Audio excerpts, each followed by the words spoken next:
Bismillahirrahmanirrahim. Kadzabat Samud biطغواها إذ انبعث أشقاها فقال لهم رسول الله ناقة الله وسقياها فكذبوه فعقروها فدمدم عليهم ربهم بذنبهم فسواها ولا يخاف عقباها. Sadaqallahul Azim. Surah Asy-Syams ayat 11 hingga 15. Kaum Samud telah mendustakan Rasulnya kerana mereka melampaui batas, yakni zalim. Ketika bangkit orang yang paling celaka di antara mereka, lalu Rasulullah, yakni Nabi Saleh, berkata kepada mereka, biarkanlah unta betina dari Allah ini dengan minumannya. Namun mereka mendustakannya dan menyembelihnya. Kerana itu Tuhan membinasakan mereka kerana dosanya, lalu diratakannya dengan tanah, dan dia tidak takut terhadap akibatnya. Sadaqallahul Azim. Allah Ta'ala mengkhabarkan tentang kaum Samud. Kaum Samud ni satu kaum yang diutuskan kepada mereka Nabi Saleh alaihissalam,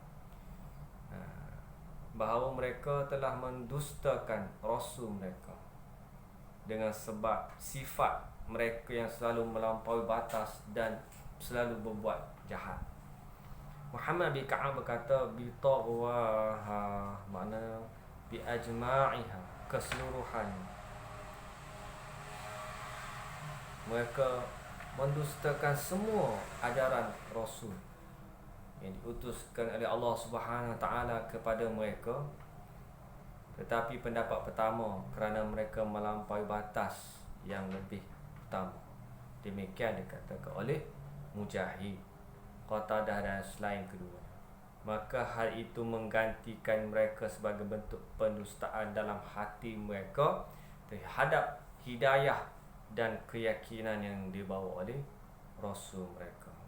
Jadi Allah Subhanahu Wa Taala membawakan kisah-kisah umat yang terdahulu sebagai pengajaran kepada kita. Jangan kita jadi seperti mereka. Apa yang dibuat oleh kaum Samud ini? Mereka telah mendustakan ayat-ayat Allah Subhanahu Wa Taala. Ketika bangkit orang yang paling celaka di antara mereka, yakni kabilah yang paling celaka, iaitu Qudar bin Salif, sang penyembelih unta. Dia adalah Uhaymir Samud yang disebutkan dalam firman Allah Ta'ala, fanadau sahibahum fata'ata fa'aqar, Suratul Qamar ayat 29. Mereka panggil kawannya, lalu dia menangkap unta itu dan memotong unta tersebut. Qudar adalah orang yang mulia di kalangan mereka, pembesar kaum Samud, mempunyai nasab dan keturunan yang ditaati. Sebagaimana riwayat Imam Ahmad bin Abdullah dari Abdullah bin Zam'ah, ia berkata, suatu ketika Rasulullah sallallahu alaihi wasallam berkhutbah, lalu dia sebutkan tentang unta dan sebutkan orang yang menyembelih unta tersebut. Kemudian berkata, ketika bangkit orang yang paling celaka di antara mereka, idzin ba'atha ashqaha, ketika bangkit orang yang paling celaka di antara mereka, iaitu bangkit menuju ke unta tersebut, orang yang perkasa yang disegani kelompoknya seperti Zam'ah. Hadis riwayat Al-Bukhari dan Muslim, juga disebut dalam At-Tirmidzi dan An-Nasa'i. Faqala lahum Rasulullah naqatallahi wa suqyaha. Lalu berkatalah Nabi Saleh, Rasulullah, kepada mereka, biarkanlah unta betina, yakni berhati-hati terhadap unta dari Allah tersebut, jangan buat buruk kepadanya.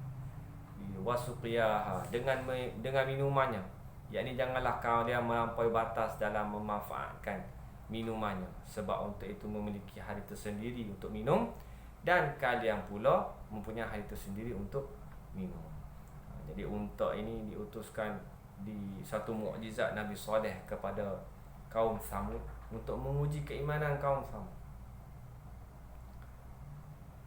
memberikan sesuatu yang luar biasa untuk menguji mereka, dan diberi peraturan giliran hari, bergiliran hari minum kan. Satu hari minum, kaum pun minum di tempat tersebut, kemudian di tempat yang sama unta pula giliran minum. Jangan ganggu giliran minum tersebut, tetapi mereka melampaui batas. Mereka ingkar kepada perintah Allah Subhanahu wa taala, namun mereka mendustakan.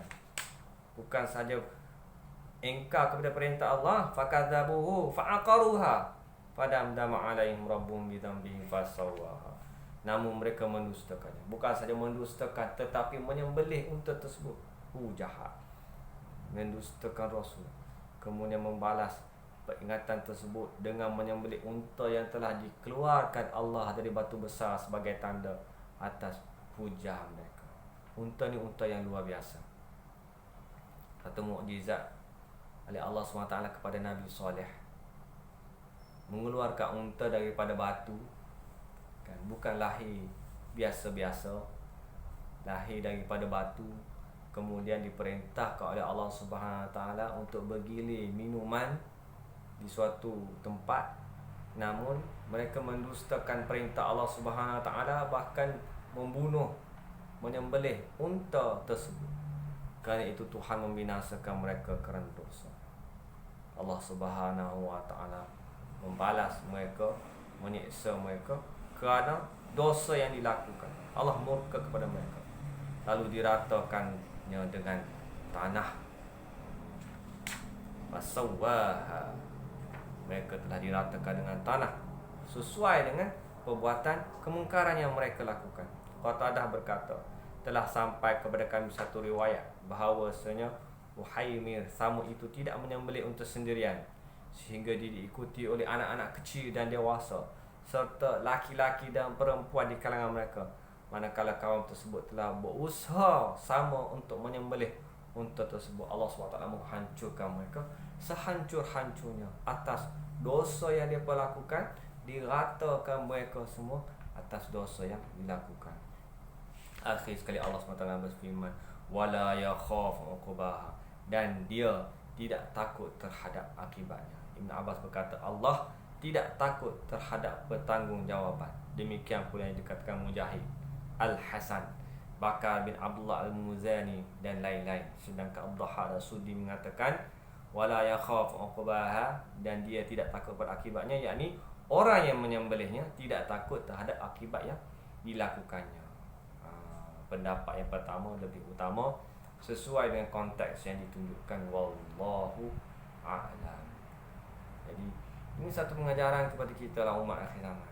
Cerita-cerita yang dibawakan oleh Allah SWT dalam Quran Karim merupakan suatu pengajaran buat kita umat akhir zaman, supaya kita berhati-hati dengan segala perintah Allah Subhanahu Wa Taala. Jangan melampaui batas, jangan ingkar kepada perintah Allah Subhanahu Wa Taala. Kelak orang yang ingkar kepada perintah Allah Subhanahu Wa Taala sudah pasti akan menemui kebinasaan. Kalau tidak dihukum di dunia, dah pasti orang itu akan dihukum oleh Allah Subhanahu Wa Taala di akhirat.